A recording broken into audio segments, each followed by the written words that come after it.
Hello, hello, hello. Happy Tuesday, everyone. Ooh, seems to be getting some echo there. Don't know if Hannah and Mike, maybe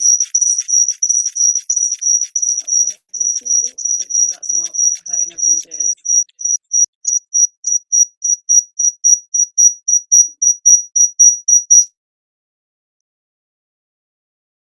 Sorry, a bit of a disjointed start.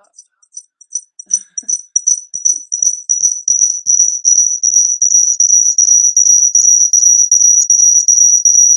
Right. I'm not sure what that is. If everyone else is getting that, maybe Hannah and Mike, if you could let me know if everyone else is getting feedback or if it's just me. Because we do want this to be an enjoyable experience for you, and sending you into Sonic Shop is probably not the best way forward. You want to mute a minute, Ellen? Sorry. Have you got any earphones or headphones with you?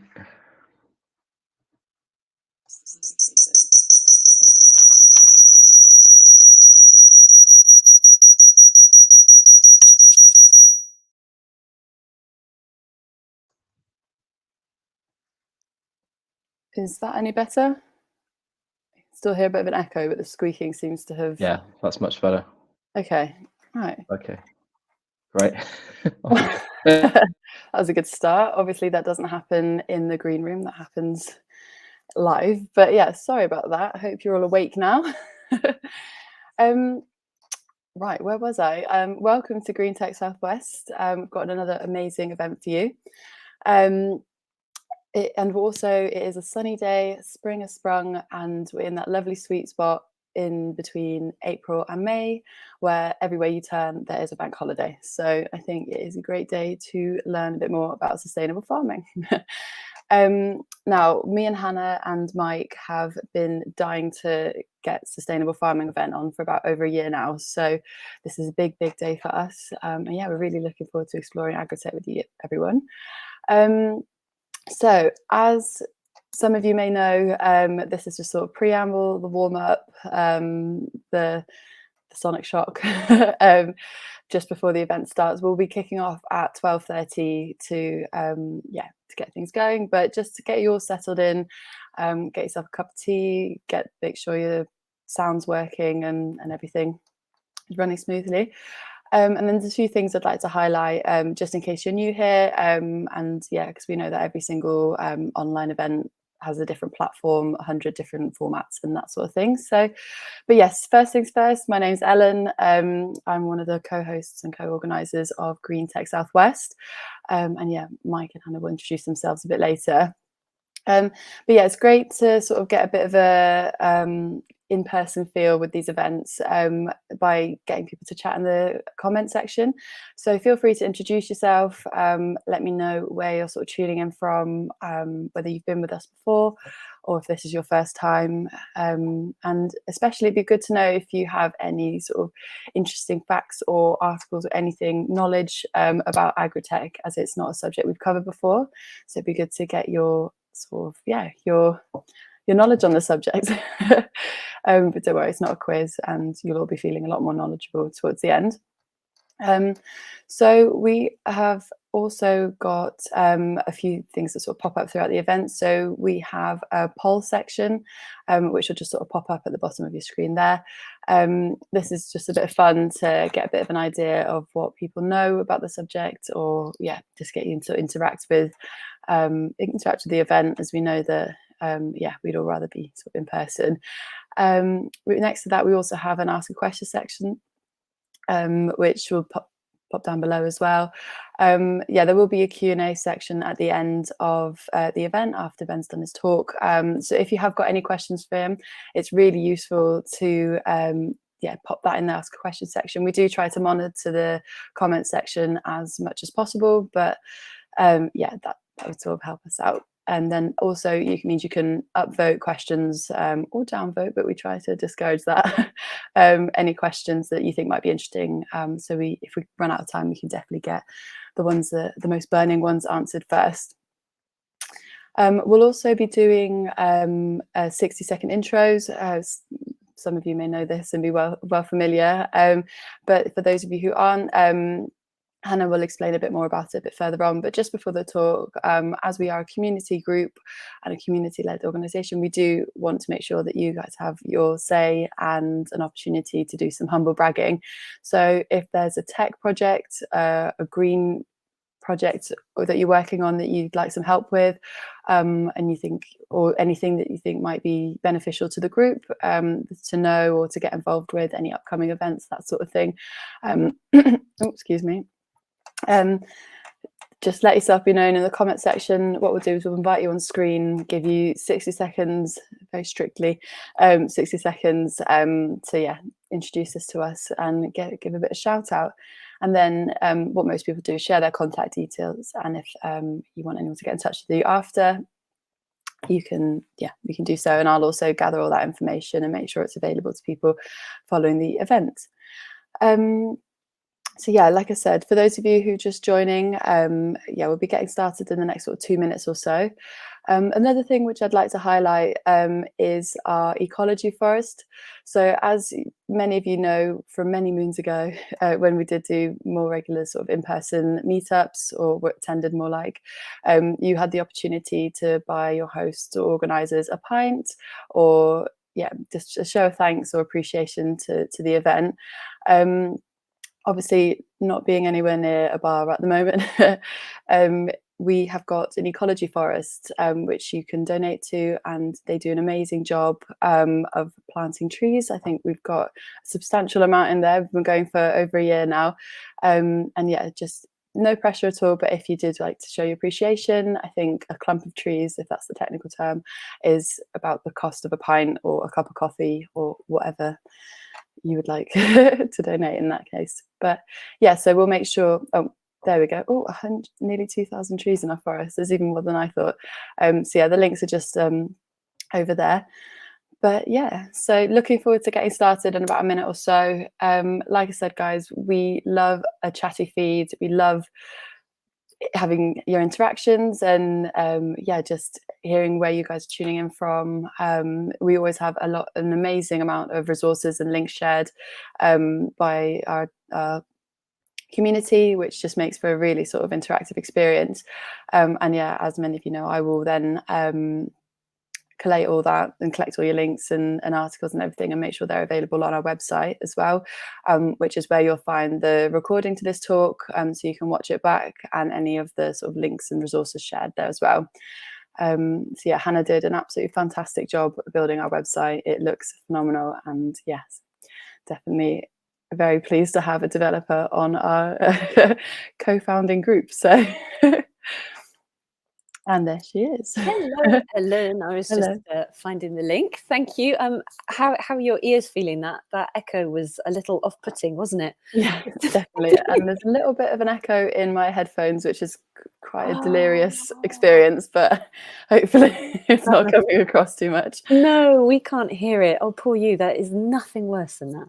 That's okay. Do you know what? I usually speak quite quickly, so this is helping me slow down a bit. All right, I'm going to bring up our welcome slides, and we shall get the show officially on the road. Cool. Awesome. All right. Official welcome time. So Ellen does the fantastic job of filling the tumbleweed before you all arrive, because there's nothing worse than everybody sort of staring at each other or no one really knowing what to do when you arrive early to an event. So Ellen, thank you so much for, as always, doing an excellent job of letting people know what's happening. A massive, massive big welcome to you all today to Green Tech Southwest. Thank you all so much for coming. It's fantastic to see you here and to see a few of you starting to introduce yourselves in the comments feed. I think Ellen's catchphrase, we love a chatty comments feed. So please do, chat, make use of it. It's a way to do a little light networking. It's the best that we can offer for these online meetings. So make use of it, please. Green Tech Southwest, we are very kindly sponsored by AdLib, who Mike works for. I don't know if Nick Dean is with us today. I can't see the attendee list today, but Nick is there. Hello, Nick. Once again, a really massive thank you to you and all your team for supporting Green Tech Southwest and helping us put these online meetups on. So we really, really appreciate it. If you are a social media type, you can catch Green Tech Southwest on social media. So we have a Twitter account, GreenTech_S West, and we are also on LinkedIn as well, hashtag GreenTechSW.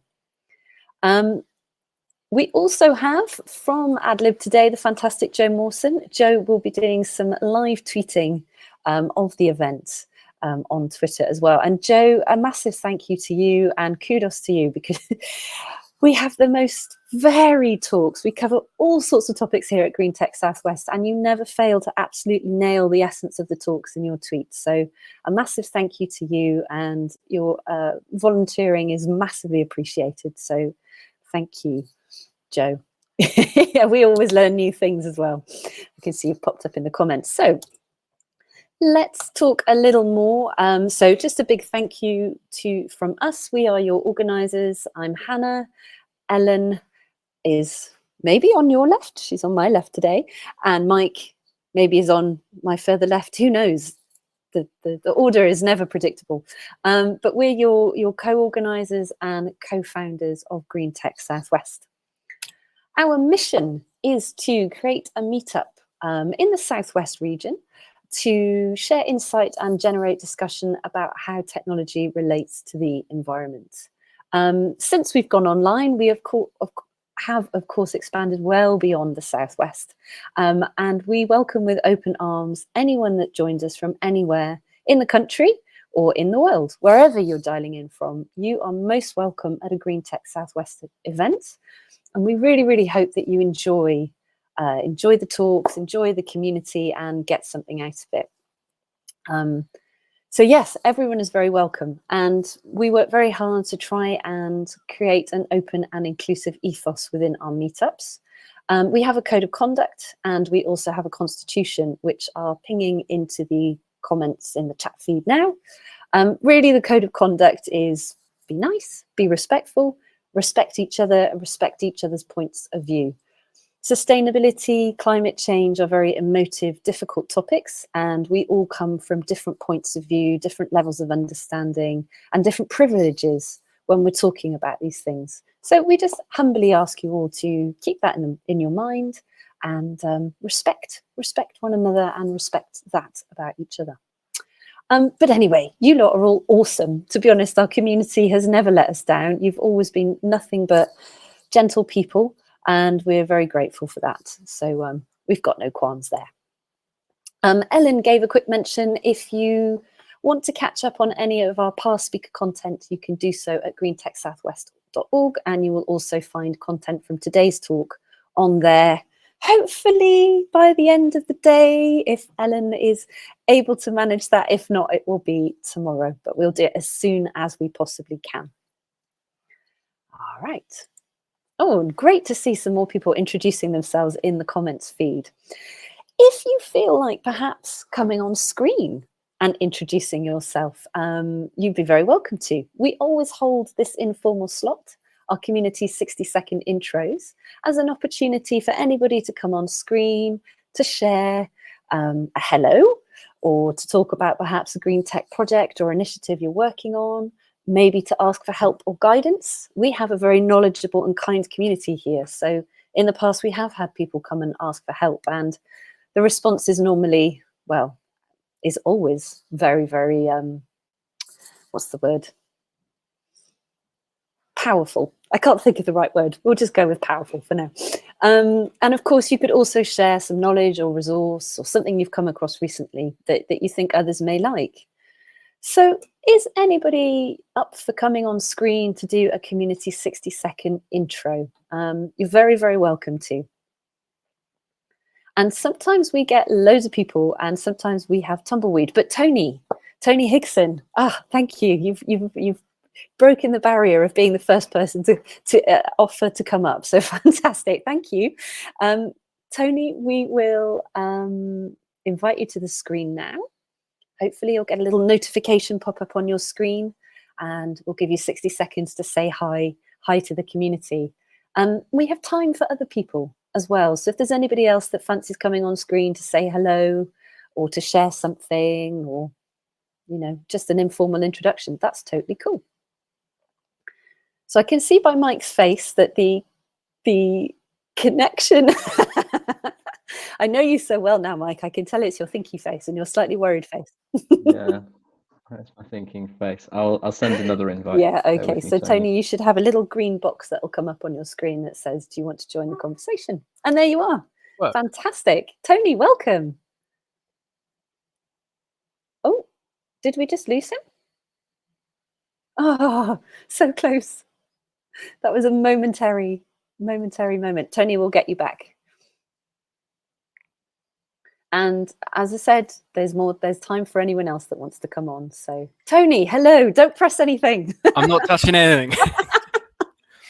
Tony, welcome. Thank you so Thanks much very for coming. The floor is yours. Oh, Yeah, I need a quick intro just to say hello and looking forward to learning. My name's Tony Higson. I work for Innovate UK Edge and Business West in sort of collaborating together to help high tech growth companies in the Southwest.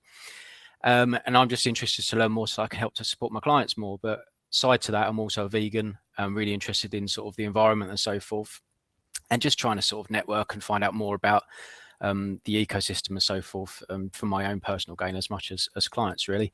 But yeah, that's me in a nutshell. Not quite 60 seconds. But oh, pretty close. Pretty good. Tony, thank you so much. Wonderful to meet you. And hopefully you will be able to get a sense of the community and what's going on through the meetups. And, you know, myself, Mike and Ellen are all very interested in helping people. So if you have questions, you know, please do ask us and we can ask the community or, you know, help you out. So massive Thanks very welcome much. and thank you so much. Great to see you today. Cheers. Thanks, Tony. Fantastic. Andrew Brenwald has said, I'm also keen to introduce, first time here. So I think that means a 60-second intro request. That's how I read that. So Andrew, we'll get you on the screen shortly, hopefully. And Laura, I'm very glad to see that you've been able to make it today, because Laura and I have been chatting on Cat, trying to make sure Laura was able to get here. So I'm pleased to see Laura in the comments feed. So welcome, Laura, and welcome, Andrew. Hello, you are on the screen. Hello, can everyone hear me all right? Yeah, you Awesome. sound good. Hi. Yeah, I'm Andrew. I moved to the UK from the States very recently and had been volunteering in tech diversity and inclusion stuff for about 5 years while I was living there. And now that I'm here and hit the big reset button on everything, figured I'd pivot to environmentalism, since that seems to be the next existential crisis on my list. But yeah, long story short, I'm starting a game studio that makes games about environmentalism, the sort of cross section between environmentalism, ecosystem, education, and technology. A lot of untapped, very intelligent people who happen to play video games that I'm hoping to bring more into this climate aware space through entertainment. So yeah, that's my spiel. Hope that was 60 seconds. That was perfect, Andrew. Well done. Thank you. And how exciting. Now you've just given me a new idea for another topic. Yeah, it's hard not to just come up with 5 more game ideas based on the pitch of this talk, but you know, it's never about a shortage of ideas in games, it's a shortage of execution. So yeah. Absolutely. Brilliant. Well, keep us posted. It sounds super exciting. And we're really tough to have you along today, Andrew. Thank you so much for joining us. Cool. Okay. Mike and Ellen, I'm thinking hot topic for a Green Tech Southwest. We haven't talked about that before. Okay. This is why we like the intros, because it kind of, you know, gets us excited about what else we could be doing here.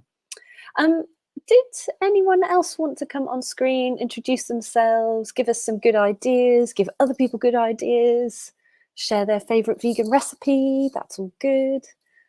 We love to know who's there behind the screen. Okay, I'm not seeing any other takers. All right, I will. Shall we move on? Like an Ellen? Yeah, there's no point in drawing it out, and then we'll have more time for questions at the end, which is always a time pressure, isn't it? So now for the main event. So Mike, we are going to hand over to you to handle Ben. I mean, not that he needs handling, that's come out very wrong, to introduce Ben to the stage and Yeah, and we're going to hear Ben's talk about how sustainable farming, robots and AI can help feed and regenerate the world. So I'm super excited about that. So Mike, me and Ellen are saying bye-bye. Okay, thanks, Anna. And thanks, Ellen. Hopefully Ben is on his way. Here we go. Lovely. Okay. Hi, Ben. How are you doing? Very well, thank you very much. Good stuff. How's life down in Salisbury today? Very exciting, beautiful day. We're just doing a demo of the robots out in the field, which is always very exciting. Amazing. Yeah, it's lovely to see. Fantastic. Sunturn to avoid getting any sunburn on my head. There we go. Great stuff. Yeah, we're really excited to hear more about Tom, Dick, Harry, and Wilma. So, yeah, if you have any questions for Ben throughout his talk, please feel free to get them in the Ask a Question section down the bottom. And as Ellen mentioned, if you can upvote your favourites, we'll try and get through as many as we can.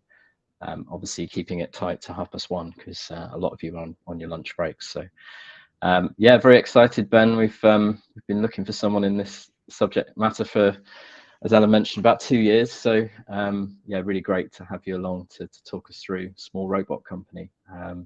So, yeah, I'll hand over to you, and yeah, we'll pick up questions afterwards. Okay, just checking you can all see that okay? Super. Yep, all good. Well, thank you again for inviting me along today. It's a real pleasure to be able to share what we're doing. This is very much our safe space, I suppose, as a business. This is sort of where we come out of in terms of how you can use technology to advance the causes of environmental sustainability and allowing us to be able to live in a way which is hopefully aligned and balanced with the way that the world works, while still accepting the fact that people need to exist there too. So it's quite a challenge. So my name is Ben Scott Robinson. I'm CEO and co-founder of Small Robot Company. I've spent about 25 years primarily in user-centered design, so particularly focused on sort of tech innovation. I've done a lot of that for agencies and for companies like sort of Coke and Sony and Expedia and various companies like that. I've also done quite a lot of startup work. So I founded 4 startups, including a phone for blind people, and exited, as in sold on 2 of them. But me on my own would not be able to make this happen. My business partner, Sam, is a 4th generation arable farmer based up in the northwest of England. But he spent the start of his career actually working at Accenture before going back to his family farm and realizing that arable farming is quite broken and needed to be fixed. And that's sort of how we met. We were actually introduced by a person who's jokingly called the godfather of farming robotics, a chap called Professor Simon Blackmore, who was at Harper Adams University, which is next to Sam's farm. But I actually heard on the radio, Farming Today on Radio 4 at 5:45 in the morning one morning when I was going to work, and was completely sort of inspired, a proper Damascene moment to be able to stop what I was doing and get into something that was both extremely exciting, both from a sort of technical and an experience perspective, but also had the potential to have amazing amounts of good for the world. And so that was about 5 years ago. And over the last 5 years, we've been sort of continuously developing and evolving our proposition through speaking to farmers around the world and also through running a podcast called 4AR. And it's allowed us really to develop and evolve this sort of thesis around revolutionizing agriculture, and particularly focusing on how we can eradicate the greatest amount of waste on farm. And we've been very lucky in terms of that combination of real sort of direction and purpose in what we're doing, and the use of technology to be able to get on board some really exciting people. So, our head of intelligence is from DeepMind, for example, and our head of programs is from Dyson.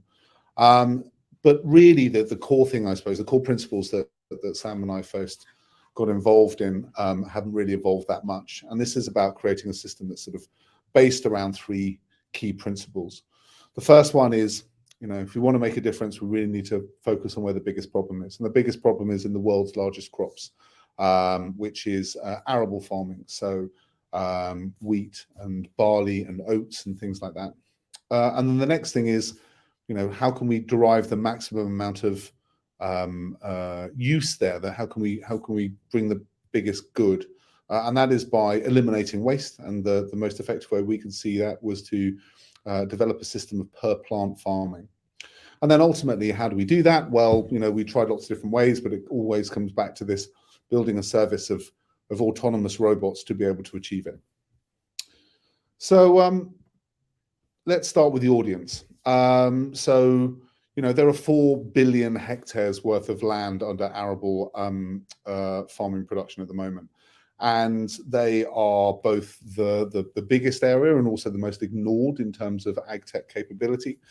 And they're also causing the most amount of damage. And I know that there is a lot of pressure at the moment on the farming of beef and dairy and things like that in the world. And it certainly has its issues. But if you're actually looking at the biggest impact in terms of CO2 emissions and in terms of damage to the environment and the soil, it's actually caused by arable farming as it stands at the moment. And there's a lot of attempts to be able to bring automation into this area or into farming generally. But what tends to happen is that, people tend to look at how you can use new technologies to be able to automate existing processes. And so when people think about AI and robotics, for example, the first thing they think about is how to automate existing processes like picking, things which are low value, highly repetitive. There are lots of people who are needed to make it happen. And ultimately, those people are less available for whatever reason now than they were before. But the reality is that the real benefits with new technologies come when you look at existing systems and turn them on their head. And there are some really, really big problems to solve. So, fertilizers, they cost a huge amount in terms of CO2. I don't know if you knew this, but for every ton of nitrogen fertilizer that's put on a field, ultimately that results in 3 tons worth of carbon dioxide being emitted into the air.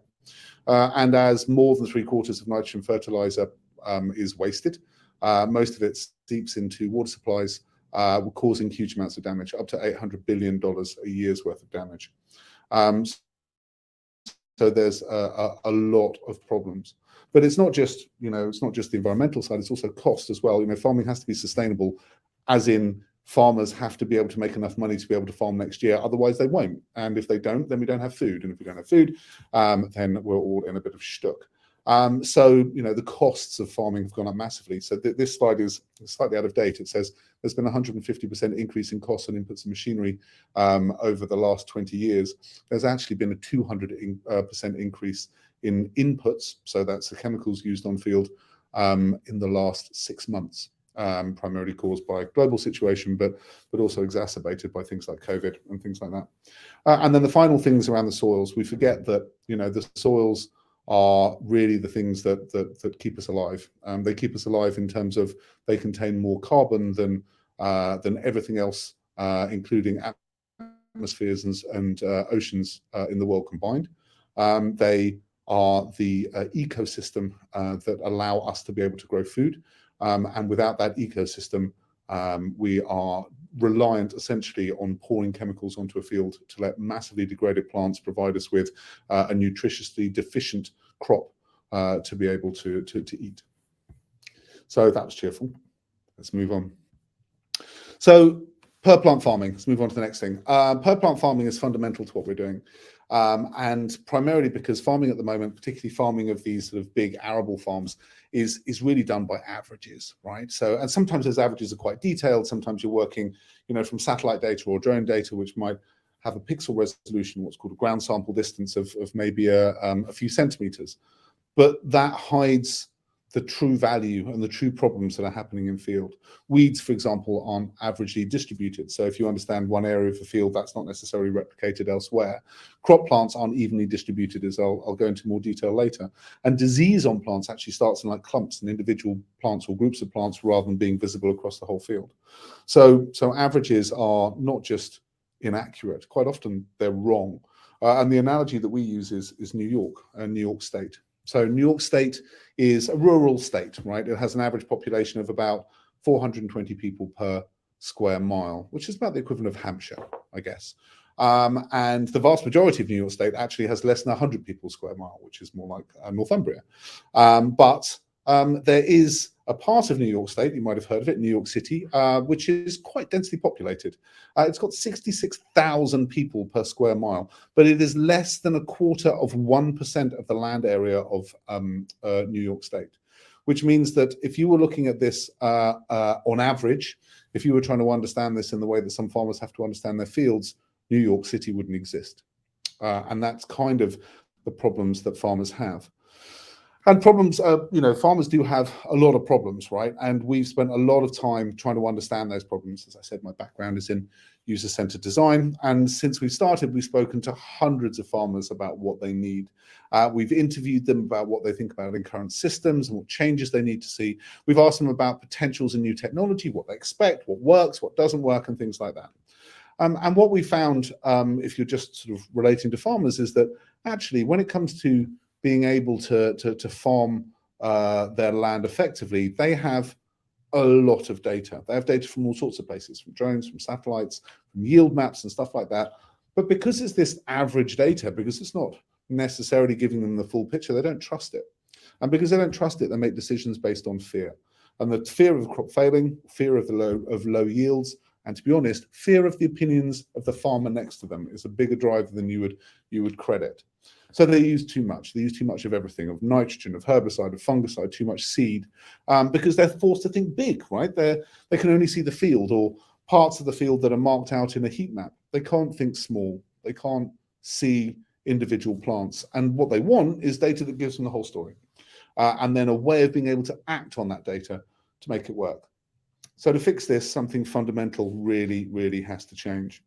And what's needed is a way to remove the heavy soil crushing machines, for example, that do all the damage to the soil, and be much, much smarter about how we use inputs. So at Small Robot Company, we are using lightweight autonomous vehicles to be able to provide a near real-time view of each crop plant as it grows through the season, and then deliver precise and timely interventions to make that plant achieve its full potential. And the results will make the tractor as redundant as the tractor made the horse. So I'd like to introduce you to Tom, Dick, Harry, and Wilma. So Tom, the little orange robot you can see in the bottom of the screen there, he lives on the farm. He continuously gathers data on the plants and the environment. And then Wilma, the brains of the operation, converts Tom's data into a precise and multi-layered and evolving map of the field and each plant in it. And farmers can use this data right now, so they can plug it into their existing sprayers and make them much more efficient than anything that's out there in the marketplace at the moment.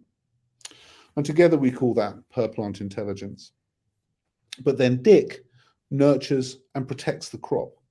He can return accurately to a specific plant in the field and provide it with exactly what it needs. So he can reduce chemical usage still further by a factor of 10, in fact, but he can also use non-chemical means, such as electricity or lasers to kill weeds, or biologicals to control pests or fungicides, or non-Haber-Bosch nitrogen, for example, to be able to encourage the growth of those plants where necessary. This is called per plant action. Now, Tom, Dick, and Harry are essentially versions of the same robot. So they use the same robotic architecture. About 80% of the hardware, 90% of the electronics, and all of the code is sort of shared between them, which obviously makes life a lot easier of being able to deploy it. But in our hearts, they're three different robots with three different personalities. So when I say detailed, this is what I mean. So we collect at a pixel size at a ground sample distance of 0.3 millimeters. And that's going down to about half of that, about 0.16 millimeters in September. And we gather imagery at this level of detail with this clarity of image across 100% of the field, which is about 13,000 images per hectare. And then we geolocate those to within 2 centimeters. And we use variable lighting to be able to control image quality, because we know, for example, that it's impossible to train AI models if the lighting changes too much. We've also spent 5 years on suspension development to get really crisp and clear images, because any blur also causes issues when you're trying to create neural network models. And then we feed these images through these neural networks, multiple neural networks, so that we can see everything. So as you can see here from the image, you've got a relatively straightforward thing of seeing how dense the crop plants are. You can see how far apart they are and how uniform they are in the field. You can also see how big they are. So we actually take each individual plant and then measure the leaf area to work out how big the plant is. But you can also see things like the earliest stage weeds. There's that little squiggle, that little green squiggle at the end of that arrow there is what they call a cotyledal weed, which is just when it first starts to come out of the ground. We can also see nutrient stress, like here you can see magnesium stress in that plant. And you can also see disease. So this is an early stage of yellow rust in that particular plant. All of this stuff is pretty much invisible if you're looking at it, even as a person looking down on the field, let alone if you're in a drone or in a satellite. So this has a number of impact on the way we use a number of different types of chemicals. So I'll just start off with herbicide. Now, let's not, sort of denigrate the effectiveness of the damage that herbicide causes in field. It has a massive impact on not just the plant population in field and the surrounding areas, but also because many herbicides are desiccants, which means they dry things out. They also act as an antibacterial agent, and your soil, the biome, the very sort of menagerie of creatures that live to be able to grow your plants are primarily made up of bacteria. And if you kill those bacteria, you are literally taking out the bottom step of the entire food pyramid that's sitting in that soil, which is encouraging and allowing that plant to grow. So, herbicide, particularly things like glyphosate, are a real issue. And we can remove 97% of that. So let me just show you how. So I know this is a bit small and you have to bear with me here, but this map shows a field, one of our customers, with what they call post-emergent weeds, which is weeds that grow at the same time as the crop plant. So not trying to kill what they call green on brown, which is anything in the field before the crop plant emerges, but actually sort of in between the crop plants where there are weeds in field. Now we've mapped every single one and we've turned that into a spray regime. And using this, just mapping the plants that are not crop plants in field, the farmer here will save 97% of their herbicide application. And because the vast majority of that is hitting the plants rather than the ground, the amount of herbicide actually impacting on the ground is less than 1%. We can also tell the farmer which herbicide to use, because we can see the crop plants, the non-crop plants and the types of plants that they are in field. So they can then calculate how much saving there's going to be made. But more importantly, they can also decide which of those non-crop plants are actually weeds. We can advise them now on whether or not that non-crop plant is actually going to have an impact on yield, if it's going to crowd the crop plant, if there's going to be negative allelopathy, which is when the roots get in the way of each other and stop nutrients from being absorbed. But ultimately, a farmer can decide if they want to create something that is less like a sort of green desert that you would typically see in a wheat field at the moment, and more something like a meadow or a prairie, where there's a mixture of plants in field, all working together essentially to support each other. And the final thing is that we go back into the field repeatedly, so we can show the farmer when a particular spray has been effective. Which may also change their mind on what chemical to use, but also potentially show them when they've got resistant weeds, and maybe they need to use something apart from chemicals to be able to control that. So the next interesting point is around nutrient mapping. As I said before, the issues with nitrogen application are one of those hidden damages that are caused to the environment, which people don't really talk about. And unfortunately, they don't really talk about them because nitrogen is viewed as completely essential at the moment to the growing of just about every crop. So, if you're using oat milk, as I do, produced from organic oats, unfortunately, it's also using 1 ton of nitrogen, which has been made using the Haber-Bosch process. So about 3 tons worth of carbon dioxide has gone in to 1 ton of oats being produced. So to be able to reduce this is absolutely vital. And the truth is that the way that people work out how much nitrogen should go on the field is complete guesswork. I can't even tell you how surprising it is when we started delving into this about how much guesswork it is. So the methods that are used are things called NDVI and GAI, and these are different methods to understand how much green there is in the field, how much green space is covering the field. These don't necessarily differentiate between a crop plant and a weed, for example. They also don't tell you when you have one big crop plant there, which is maybe sort of getting too leggy and not actually capable of producing the head to grow the wheat, or whether there are lots and lots and lots of crop plants that are completely shoved together and so competing with each other hugely and that will never ever grow any heads or wheat off the back of it. But we can work out an exact guide to the distribution and the size of the crop plants in field. And it's so precise that there isn't even guidance yet on how you will use this data. So what we know right now is that if we go out and just point to the places where there are no crop plants in the field, or where there is such an obviously overpopulated area of the field that those crop plants will never survive, to ignore those and not spray on those at all. And that saves about 15%. But the opportunity is much, much larger. So the opportunity for saving for nitrogen application is around about 60%. And we're working with agronomists at the moment to be able to study and understand how we can deploy that in the field. And the next thing is, of course, that with nitrogen application, you have multiple applications in field. And normally the only way that a farmer can see whether their multiple applications in field work is by looking at the yield maps at the end of the year. So they can see if their treatments have produced more in one area or less in another. Now, farmers aren't that willing to do experiments in field all the time. So they don't necessarily know whether, for example, their first nitrogen application was massively overapplied, or their second, or their third. All they know is that if X amount is applied in this point at this part of the year, they will tend to get a yield of X. A hugely, hugely inefficient way of being able to work it through. So, how does this work from a farmer's perspective? Well, to put it basically, this can also save farmers a huge amount of money. So starting with nearly £200 a hectare, which is what we can provide for farmers from September this year, rising to £660 a hectare as our models evolve, as we go out into field more often, and as we can start producing models around fungicide and pesticide, which I'll come on to in a minute.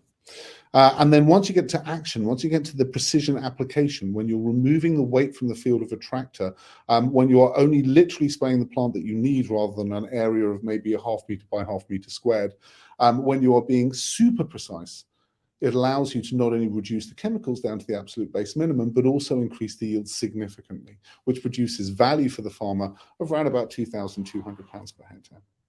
But obviously the key thing for us, is around what levels of sustainability we're providing for the farmer.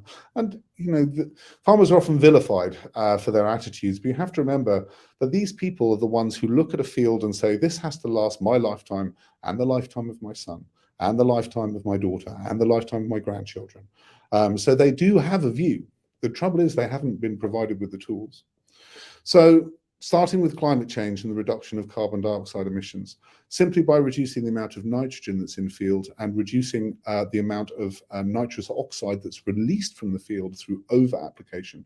And as I'm sure you're aware, nitrous oxide is a far worse greenhouse gas than methane. It's about the same level of impact, but it doesn't dissolve in the atmosphere. Just by doing that, we can save around 200 kilograms per hectare per year of carbon emissions. Now, again, put that in context, there are 4 billion hectares of arable land in field. But the reality is you can get to a much higher number. So if you start by removing ploughing and just precision planting into the soil, if you decarbonize the vehicles and take away all the diesel that's being used, if you remove compaction, which destroys the soils and limits its capability to produce a crop, and if you can lock carbon more effectively into the soil, you can save up to 1.5 tons per hectare. There are numbers to suggest that if you combine that with the amount of carbon dioxide you're not releasing from ploughing, that can go up to anything up to 4 tons per hectare. I say again, across 4 billion hectares worldwide. And then the final point is, our focus is to reduce chemicals altogether. We're looking to build in the use of sustainable fertilizers, for example, to make sure that we can get rid of the Haber-Bosch process altogether. We're looking to work, instead of applying chemicals in field, to use biologicals or non-chemical pest management. to be able to completely eradicate the damage that's being done to the environment while still maintaining the crop. We already help customers who want to remove all the chemicals from their systems. In fact, this year are involved in 2 trials to do exactly that. And we give them the data and the confidence to become regenerative farmers because they can trust the data that we're providing them, and they can make precision application decisions based on that. So I know this is a spray, but bear with me because I think this sort of gets the point across. Farmers do have options at the moment to reduce the amount of chemicals in field. They can use a thing called John Deere's See and Spray system, which is about $500,000. But the fact is that that system only works in what they call green on brown. Green on brown is when there are weeds in a field before the crop starts to emerge, and they can spray that off, and that gets them to about 70%. We can match that. In fact, we can do better than that because we can make sure that the sprayer only has the chemicals it needs when it goes into the field and doesn't have waste chemical left in the tanks, which then has to be thrown away, which is obviously bad for the environment as well. We also go back into the field and see what's worked and what hasn't, which is something that things like John Deere can't do effectively. And it also allows us to take a per plant view to our nutrient application, as we were saying, just by using existing sprayers, just allowing farmers to do what they already do, but in a much more effective way. So ultimately, as I said, this can lead to us reducing nitrogen application by about 60%. But then if you include potassium and phosphate into that, that can bring it down to more like 70% of total reductions of chemicals in field. Obviously, our target is to get to the point where people are spraying by exception rather than by the rule. And this is particularly outlined by reducing fungicides. Now, fungicides are very important for farmers in terms of being able to allow crop yields to survive, but only really in degraded fields that exist at the moment. The thing is that fungicides kill not just things like septoria, a fungal infection that can take out wheat, but also mycorrhizal fungi, which are absolutely essential to allow any plant in the field to be able to absorb nutrients from the field. If you kill mycorrhizal fungi, you are cutting off, and this is absolutely straight, 95% of a plant's capacity to be able to absorb nutrients from the field. Is it any wonder that farmers feel the need to be able to spray and coat a field in nitrogen? Because they're literally killing the system that allows that nitrogen to be absorbed by the crop plant. But they apply that just in case. They don't know if there's going to be an outbreak there. So if I had a fear that there might be an outbreak in a corner of my field as a farmer, I would spray that entire field with a fungicide. By doing that, I kill all the mycorrhizal fungi, but I might not even be killing any detrimental fungi in field at all. What we do is we see the fungal disease as it starts to spread. So, if there are 10 plants or 100 plants in the middle of a field of 22 million plants that have suddenly got septoria or yellow rust or one of these things, we can advise a farmer to maybe just go out and literally spray by hand or just pull them out. So you can avoid using chemicals altogether. It is the only way to be able to avoid the use of fungicides without causing havoc in field for multiple years as a farm soil tries to adjust to being able to work without fungicides working. So this also supports global goals, as we mentioned before, but one of the key things that we've been able to drive forward is to remove chemicals altogether. So this is Jill. Jill is a test robot that we use for testing different types of application. In this case, Jill is being used with electric weeding. Now, we have been working on electric weeding with a company called Rootway for about 2 years now. This allows us to be able to go out in field and kill a weed systemically all the way through to the root just by using a bolt of lightning. And essentially what it does is remove the need for any chemicals in field. Now, it's not as fast to be able to go through a field and mass apply in the same way that it would be to spray. But as you saw from the data before, you don't need to mass apply when you're killing weeds in field, right? There are only 3% of the weeds that people thought there were in the first place. So what you have is an opportunity to be able to use something that's slower, but much more efficient, to be able to kill weeds at a pace that's recognizable. And so from our field trials that we've been running, we can see that we can cover 20 hectares in 4 hours. So that's a little bit slower than it would be if you went out with a big sprayer, but not a lot. So ultimately, all these things allow us to reduce the impact of farming on the environment. You know, farmers that are working with us can already exceed regulation targets, for example, like the EU's target of reducing inputs in field. Also, because we're working with people like Craig Livingston, who are actively involved in the setting of the new environmental subsidy system that the UK is setting up, called the Environmental Land Management System. It means that we can help and support farmers to have the most environmentally friendly and the most biologically and ecologically diverse farms, which is not just good, obviously, for the environment, it's also good for their crops, and it also works that it increases their revenues. We also provide proof points around secondary carbon markets, for example, so that we can support what's going on in Australia and Canada in terms of rewarding farmers for those. So, you know, our robots that we're developing, the little one you saw previously was what we've been running this year. You know, ultimately, we've developed a platform which is designed for manufacture. The new platform is much faster, more capable, it's lighter and can be expanded out to cover a much wider area. It can work for the small one in the bottom right-hand corner, for example, can work for UK farms, but we're also designing it to work for large-scale farms like you would see in Canada.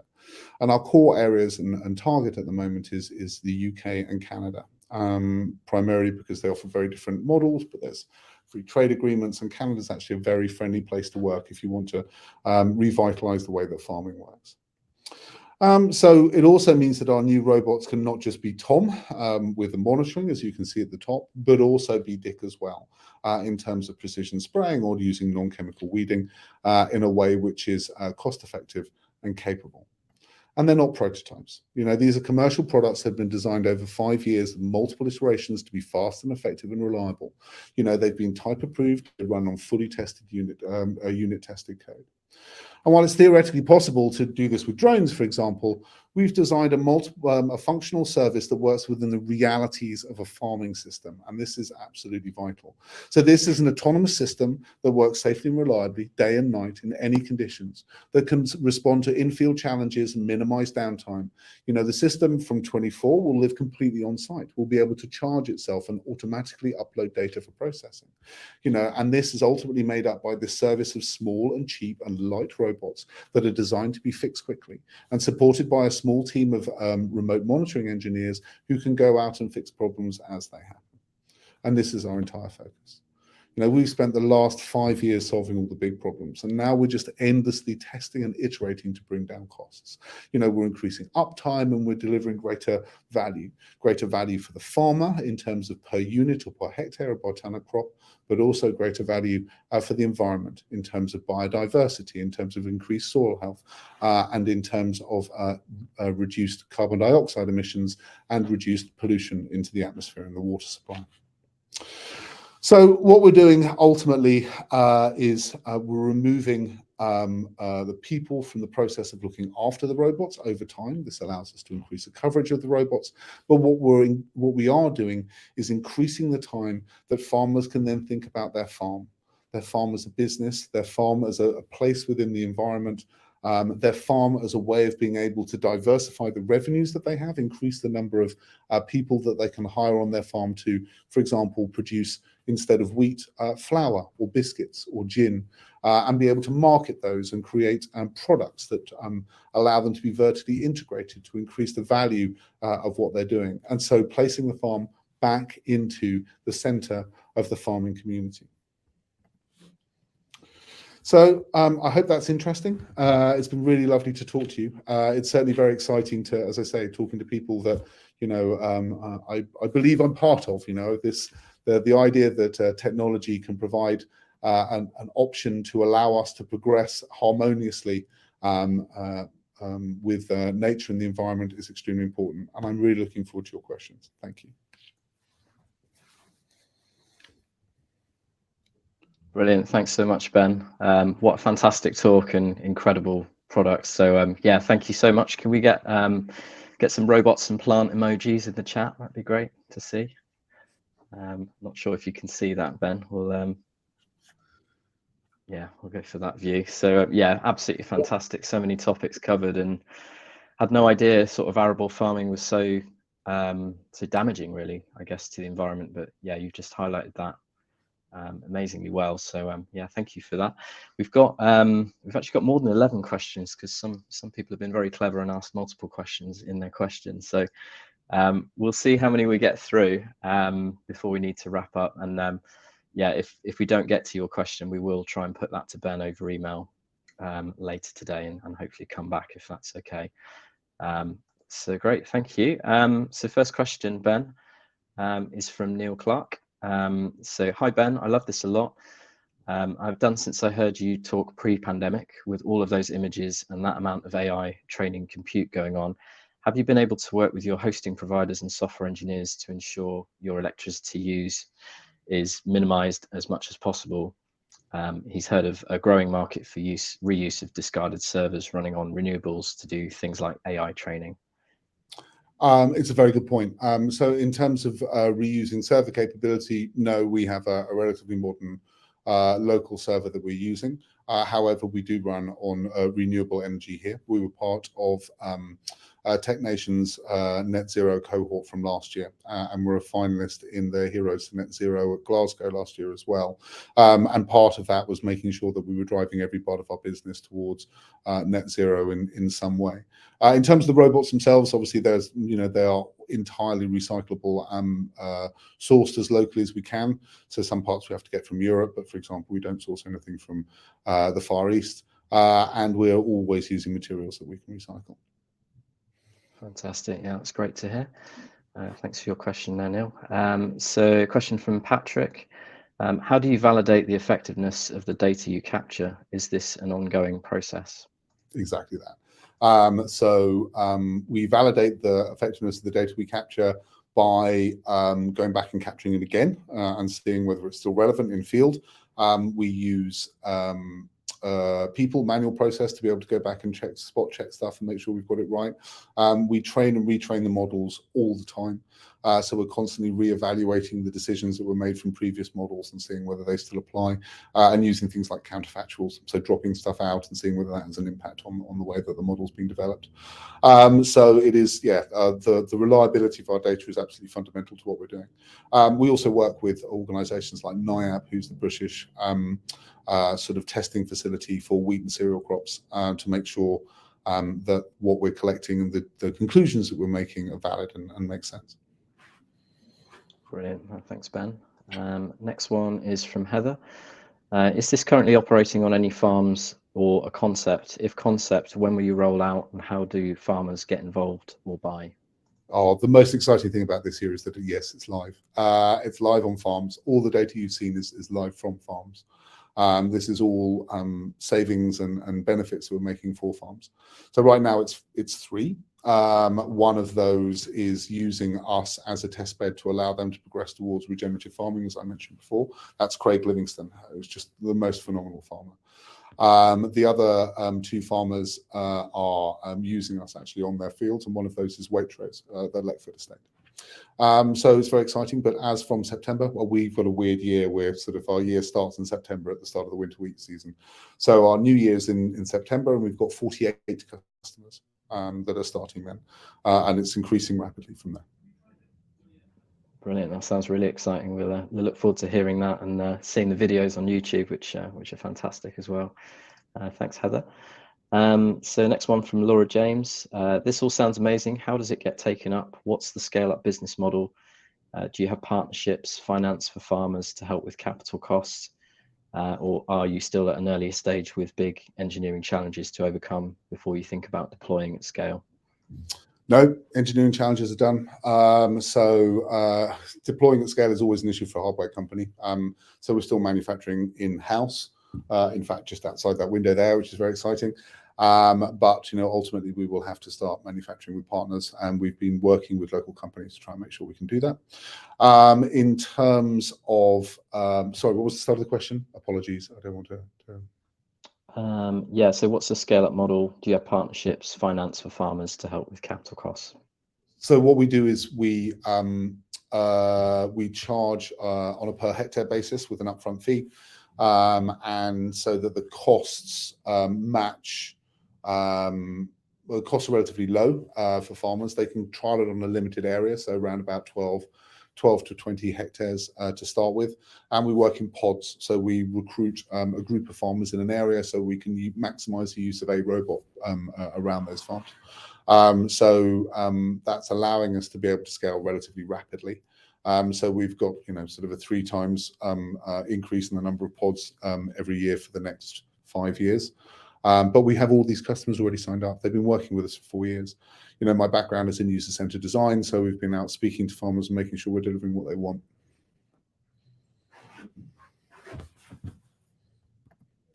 Perfect. Thanks for that, Ben. Great stuff. So yeah, we're moving on. We've got a question from Andrew, who did our 60-second pitch earlier. So, hi Ben, actually been thinking about a farm refactoring type game for a while now. If such a game were to convey 3 major ideas or concepts to mostly non-farmer gamers, what would you say they should be?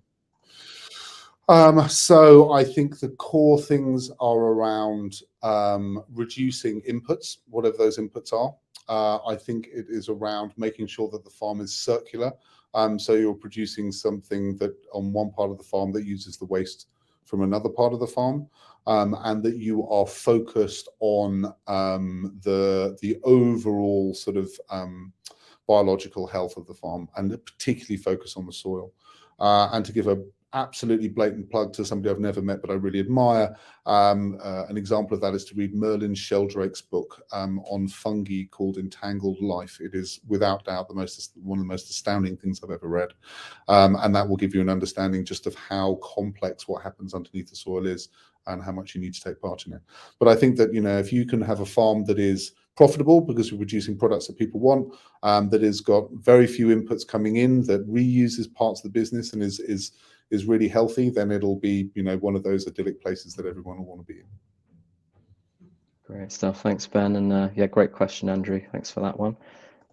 Moving on, we've got a question from Patrick again. Is there concern from the farming community over the fears they will become obsolete? Not at all, not at all. So farmers view this very much as a way of being able to take the next step. They view this in the same way that they viewed, the tractor 80 years ago coming on board, or even the use of chemicals sort of 60 years ago. Ultimately, a farmer will always be necessary on a farm. At the moment, what you have on arable farms is less and less people working there because it's more and more automated. In many ways, what we're trying to encourage is, as I mentioned, a way of being able to bring more people onto the farm, because we're giving farmers the time to think about making their farm an effective business, with all the opportunities around diversification and vertical integration that allows.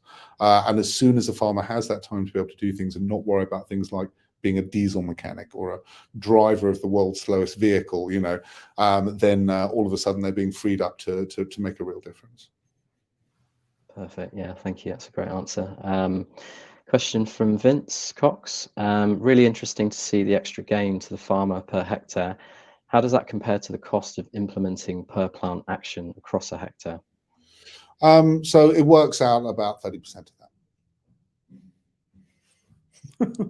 Straightforward number. Great. Good to know. I'm sorry, Cool. but that's it's different in the UK than it is in Canada, for example. So that's why I'm not saying a particular number. And those numbers you saw are very much UK focused rather than Canada focused. Excellent, great stuff. Similar question from Ian Mitchell. How much does the system cost? What would a farmer save? So it's about the as you mentioned before. What we're looking to do is move a farmer from having a profit margin in the UK, a profit margin of around about from 0 or less to £500 a hectare at best, to something close to £1,500 a hectare. So that's the sort of their business model, and from that, we are looking to take a proportion of that. If I'm honest, we're still working through the numbers, and we need to have the proof points. We don't want to overcharge the farmers for what we're doing, but also, we need to make money off the back of it, so it needs to balance. Brilliant, thanks for that. Just another comment from Ian. He'd love to work for you, so I'll leave you to get in touch with him. It was an email, yeah, no problems at all. Or farmers with him. Yeah. Great stuff. Question from Katie. I'd like to ask if there is any database of images that are created by Tom that can be accessed. Not publicly at the moment. The images are actually owned, or it's owned by the farmer, perpetual license from us, and we have to be very, very careful about data ownership at the moment. However, if you are interested in doing projects around that from a data science perspective, if you're looking to find other information at the back of it, please just get in contact. We are very excited by the number of postgrads and PhDs from various universities who've approached us to say, oh, it'd be really interesting to try and find out X. And we're really, really happy to support that. We just have to make sure that you're part of the system rather than just sort of randoms putting in the data. Thank you for that one there. That's great. We'll have one more and then we'll invite Hannah back to wrap up. And as I say, we'll try and get some more questions to you later on. So we've got one more from Ian actually. So is there an example of this being used for real, how well the crop is doing and the data of the soil and bad things? I think we mentioned the three sort of case studies you mentioned, but yeah, just any further info on that would be great. So we don't know yet. We're just past the first application of nitrogen in field. As I said, the reductions that we can provide at the moment are very limited, and they're based on recommendations. So we don't have a license to be able to spray, so we can only recommend this year. But certainly it's made a massive difference the way that the farmers are thinking about weeds in their field, because that 97% is obviously the best example, but we haven't seen an example of less than 90% reduction in weeds in field. And I think that this was a massive surprise to all our farmers.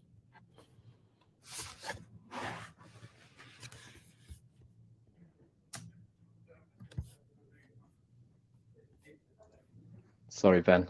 Yeah, well done on answering those questions. You did really well with that. Some real tricky ones in there. Coming at you thick and fast as well. So yeah, it's great to see the engagement from everyone as well. And I think everyone agree it's absolutely amazing. So yeah, thank you so much for coming to tell us about it and answering those questions as well.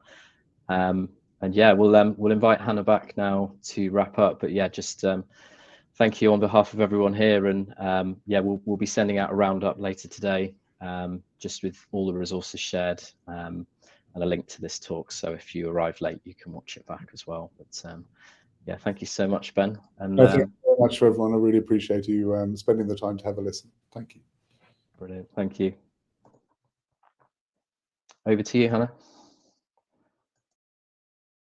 Great talk. I really, really enjoyed that from Ben. Ben, thank you so much for taking the time to come and join us today, because we know you're really busy. We know you're in the middle of various funding rounds and building up the business. So the fact that you've come and taken the time to share with us here at Green Tech Southwest today is really, really valued and much appreciated. I don't know if you've been able to see the comments. The comments have been on fire. Lots and lots of people showing their appreciation as well.